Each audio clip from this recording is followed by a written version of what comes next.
بسم اللہ الرحمن الرحیم۔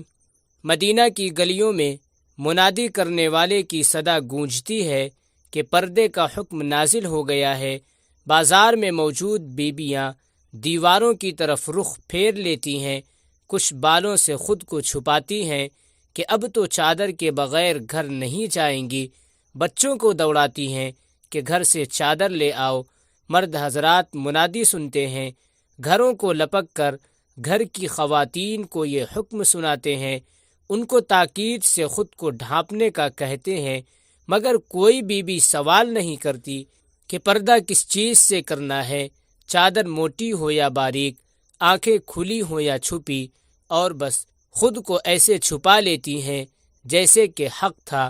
اگلے دن فجر کی نماز میں کوئی بھی خاتون بغیر پردے کے نظر نہیں آتی۔ تاریخ کچھ اوراق الٹاتی ہے اور منظر تبدیل ہوتا ہے۔ شناختی کارڈ ہاتھ میں پکڑے سیکورٹی گارڈ گردن کو خم دے کر ڈھیلے سے انداز میں سامنے پردے میں کھڑی لڑکی سے کہتا ہے، یہ آپ کی تصویر تو نہیں ہے، مجھے کیسے پتہ چلے گا کہ یہ آپ ہی ہیں؟ لڑکی منت کرتی ہے کہ کسی خاتون سے کہہ دیجئے کہ وہ میری شکل دیکھ لے، مگر ہوس کا مارا گارڈ اپنی اس ذرا سی اتھارٹی کا بھرپور فائدہ اٹھانا چاہتا ہے۔ آپ کو چیک کرنا میری ذمہ داری ہے۔ اور پھر حوا کی اس باحیا بیٹی کے پاس اپنا نقاب سرکا دینے کے علاوہ کوئی چارہ نہیں رہتا۔ ذرا سوچئے تو صحیح، ہم یہاں تک کیسے پہنچے؟ آدم علیہ السلام کے بیٹے اور محمد صلی اللہ علیہ وسلم عربی کی امت کے مرد کی غیرت کیا ہوئی کہ آج وہ خود بنت حوا کے پردے کے اترنے کا منتظر ہے۔ امت کی بیٹیوں میں سے چند نے سوال کیے بغیر حیا کو شعار بنایا تو چاروں جانب کانٹے کھڑے کیوں دیکھے؟ اس زہر کو اپنے اندر انڈیلتے رہنے پر احتجاج کی سکت ہم میں کیوں باقی نہ رہی؟ یہ زہر ایک دم ہمارے وجود کا حصہ نہیں بنایا گیا، ہمیں وقتاً فوقتاً تھوڑی تھوڑی مقدار میں اس کی خوراک روک دی جاتی رہی۔ یہ عمل غیر محسوس انداز میں جاری رہا کہ کبھی اس کے خلاف اٹھ کھڑے ہونے کی ضرورت ہی محسوس نہ کی گئی۔ سر پر دوپٹہ اوڑھے خبریں سناتی نیوز کاسٹرز کا دوپٹہ سرکتے سرکتے کندھوں تک جا پہنچا اور ہم نے یہ گولی نگل لی۔ ڈراموں میں کام کرتی خواتین کی آستین گھٹتی گھٹتی کندھوں تک جا پہنچی اور ہم نے یہ گولی بھی نگل لی۔ چلتے چلتے یہ زہر ہمارے گھر کی دہلیز پار کر گیا اور ہماری باحیا بہنوں اور بیٹیوں سے حجاب اتار پھینکنے کا تقاضا کرنے لگا۔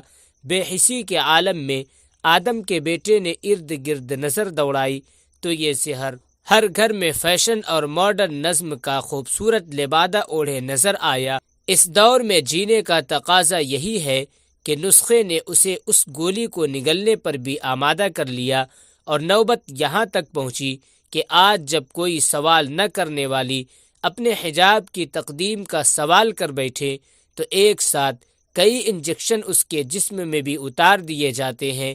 منع بھی کیا تھا، تمہیں اس ٹینٹ جیسے پردے میں نہ چھپاؤ خود کو، یہ تو سب کے ساتھ ہو رہا ہے، لوگوں کے ساتھ اس سے بڑے بڑے واقعات ہوتے ہیں، تم کیا کر سکتی ہو اس حال میں؟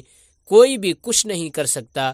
آئندہ کے لیے اس پردے سے جان چھڑا لو کہ اب تو یہی ذریعہ ہی ہے بچاؤ کا۔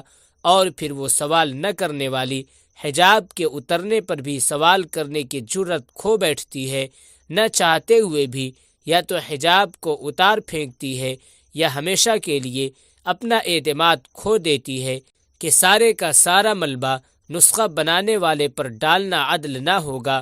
دوا کو اپنے اندر اڈیلنے والا کیا آنکھیں اور دل نہ رکھتا تھا؟ رکھتا ہے دل، مگر ضمیر کو سلا بیٹھا ہے۔ گھر سے باہر حوا کی کوئی بیٹی نظر آئے تو سورۃ النور کا سبق بھول جاتا ہے جس میں اس کو پہلے نظر جھکانے کا حکم دیا گیا ہے۔ اعوذ باللہ من الشیطان الرجیم، بسم اللہ الرحمن الرحیم۔ قل للمؤمنین یغضوا من ابصارہم ویحفظوا فروجہم ذلک ازکی لہم ان اللہ خبیر بما یصنعون۔ ترجمہ: مومن مردوں سے کہہ دو کہ اپنی نظریں نیچی رکھا کریں اور اپنی شرمگاہوں کی حفاظت کیا کریں، یہ ان کے لیے بڑی پاکیزگی کی بات ہے، اور جو یہ کام کرتے ہیں خدا ان سے خبردار ہے۔ اس حکم کا ادراک اسے اس وقت ہوتا ہے جب ویسی ہی ایک نظر اس کے اپنے گھر تک کسی کے تعاقب میں آ پہنچتی ہے، مگر افسوس کہ تب بھی مصلحت آ کر اس کے پاؤں پکڑ لیتی ہے، اور وہ سسکتی بلکتی باقرہ کو اس مصلحت کا انجیکشن لگانے پر مجبور ہو جاتا ہے۔ کسی سوال نہ کرنے والی کے صبر کا پیمانہ لبریز ہو جائے، اور وہ سوتی قوم کی غیرت کو جگانے کے لیے خود اٹھ کھڑی ہو، تو انگلیاں اسی کے کردار پر اٹھانے کا رواج بھی اسی قوم کا طرِ امتیاز ہے۔ احتجاج کرنے والے کو عبرت کا نشان بنانے والے بھی ہم خود ہی ہیں۔ آواز بلند ہونے پر دبا دیے جانے کے ڈر سے خاموشی میں ہی عافیت جاننے سے انقلاب آیا کرتے ہیں، نہ زندگی کے آثار باقی رہتے ہیں۔ یاد رکھیے کہ غیرت کا جنازہ اٹھ جانا حیا کی موت کی ہی طرف ایک قدم ہے۔ اس سے اگلا سبق تو ہمیں اکثر یاد دلایا جاتا ہی ہے، حیا اور ایمان ہمیشہ اکٹھے رہتے ہیں۔ جب ان دونوں میں سے کوئی ایک اٹھا لیا جائے تو دوسرا بھی اٹھا لیا جاتا ہے۔